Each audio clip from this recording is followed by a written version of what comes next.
weekly sit-down with local agricultural leaders and businesses. This is Tailgate Conversations. Presented by Pinnaker Chevrolet. So today we are at the Branson Veterinary Hospital to talk about preventative care with your dogs and cats. Are you ready to go meet Dr. King? Yeah. Okay. Well, Dr. King, take us through your day-to-day. You're seeing small animals. Yes. Every single day. Primarily dogs and cats, but sometimes a ferret or a rat maybe is thrown into the mix. I don't think I need to be here for that. So what's your day-to-day look like? I'm here Monday, Wednesday, Thursday, Friday, and every other Saturday until noon. Couple mornings of the week I'm doing surgery. It's usually routine procedures, spaying and neutering, maybe a dental cleaning. So between the appointments with your clients and the scheduled surgeries, I think the number one message you shared with me that you want to relay to those clients is preventative care for those dogs and cats. So Absolutely. Take me through what that means and what we can do at home. Well, I would say the first step is just making sure that everybody brings their pet to the vet at least once a year, so every 12 months. If there is a problem, the goal is to catch it early when we can hopefully treat the problem. And then with the preventative care, that's anything from vaccinations, depending on what the pet is coming into contact with. You know, an inside pet would get different vaccinations than a pet that travels. And then flea and tick prevention is a big one in this area, especially tick prevention for dogs and cats. And then heartworm prevention is a very important part of preventative care in dogs. So I know that the teeth are the most valuable item when it comes to the health of an animal because they've got to eat. And Yes. so what can we do to make sure that our dogs and cats' teeth are healthy? Yeah, and I would say dental disease is probably the number one problem that I am finding on an exam. I think usually by the time a pet's 3 to 4 years old, I would say 70 to 80% of the pets that I'm seeing already at that age need their teeth cleaned.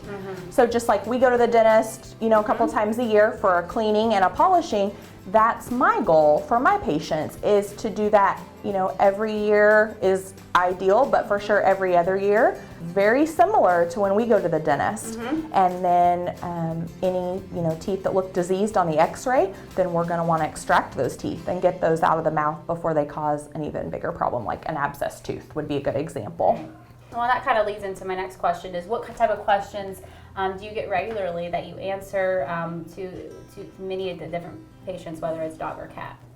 Again, a lot of them fall on what's the best preventative, so what is safe as far as flea and tick products, or what's the best diet for the lifestyle of the pet or the age of the pet. Is it safe to take my pet certain places? Sometimes I'm filling out health certificates so the pets can travel with their owners.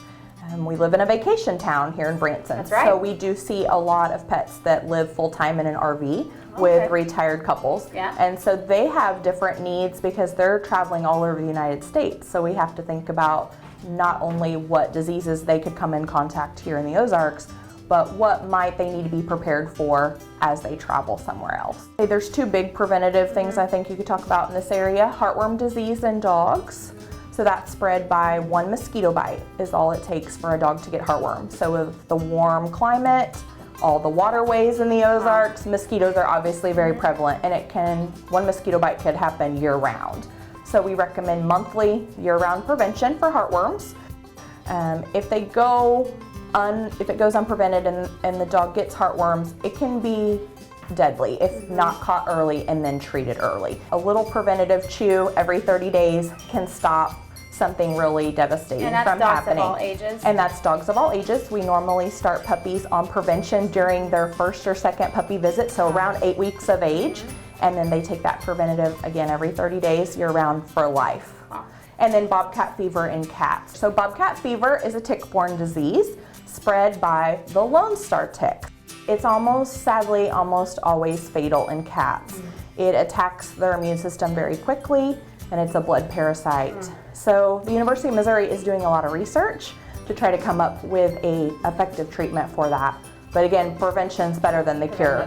So either keeping your cat strictly indoors or trying to, check them daily for ticks and make sure that you're regular on tick preventative.